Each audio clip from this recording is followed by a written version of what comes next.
কখনো কি কোনো পাথরকে হাঁটতে দেখেছেন কিংবা দৌড়াতে? হ্যাঁ, শুনতে অবাক লাগলেও এটি সত্য। এই অদ্ভুত ধরনের ভুতুড়ে পাথর আপনি দেখতে পাবেন আমেরিকার ডেথ ভ্যালিতে।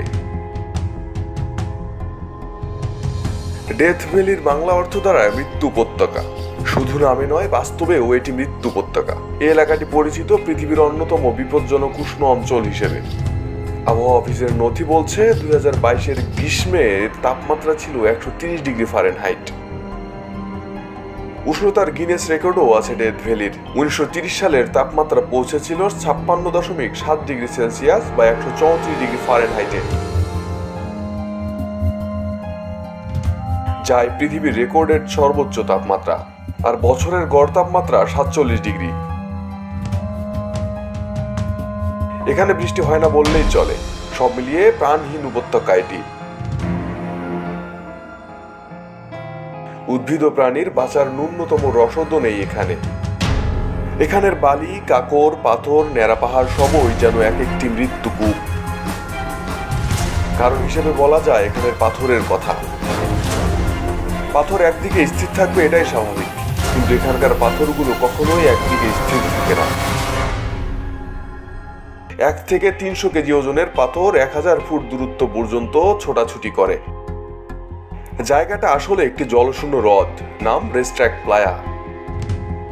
শুকনো হ্রদের বুকে ছড়িয়ে ছিটিয়ে থাকে ভুতুড়ে পাথরগুলো, বিস্ময়করভাবে যারা নিজে থেকে স্থান পরিবর্তন করে, কখনো সরল রেখায়, কখনো বা বক্রাকারে।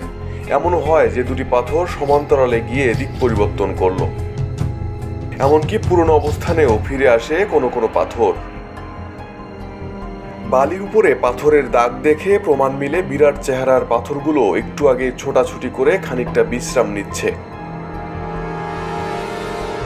অনেকে এর কারণ হিসেবে মনে করেন ডেথ ভ্যালির মাটির নিচে চৌম্বক ক্ষেত্র আছে। কারো মতে এ হলো ভিন গ্রহের প্রাণীর কাজ। মানুষকে ঘাবড়ে দিতে এলিয়েনরাই রাতের বেলা এসব কাণ্ড ঘটায়। অনেকে বলেন অপদেবতার কাজ। সাধারণ মানুষদের এসব কথায় অবাক হয়ে ভূবিজ্ঞানীরাও নেমেছিলেন চলমান পাথরের রহস্য উন্মোচনে, যদিও তারা সঠিক কারণে পৌঁছাতে ব্যর্থ হন। এমনকি গ্রহবিজ্ঞানী ব্যাড লরেন্সও রেস্ট্রাক প্লায়া নিয়ে একবার গবেষণায় নেমেছিলেন, যদিও কৃতকার্য হননি। এরপর দিনের পর দিন ডেথ ভ্যালিতে গিয়ে পড়ে থাকতেন বিজ্ঞানী এম স্ট্যানলি। শেষ পর্যন্ত তিনি সত্যির কাছে পৌঁছান। বিজ্ঞানী এম স্ট্যানলি জানান, আসলে বছরের কোনো কোনো সময় ডেথ ভ্যালির পাহাড়গুলো থেকে বৃষ্টির পানি গড়িয়ে নামে রেস্ট্রাক প্লায়াতে। তখন রেস্ট্রাক প্লায়া বাস্তবিক হ্রদ হয়ে ওঠে, তবে এই পানির উচ্চতা 7 থেকে 8 মিটারের বেশি হয় না। এদিকে রাতের তাপমাত্রা হিমাঙ্কের নিচে নামলে পানি পাতলা বরফে পরিণত হয়ে প্রসারিত হয়। এই সময় বরফ ও বাতাসের তীব্র গতির কারণে সরতে থাকে রেস্ট্রাক প্লায়ার পাথরগুলো। আরিফ হাসান, ঢাকা প্রকাশ।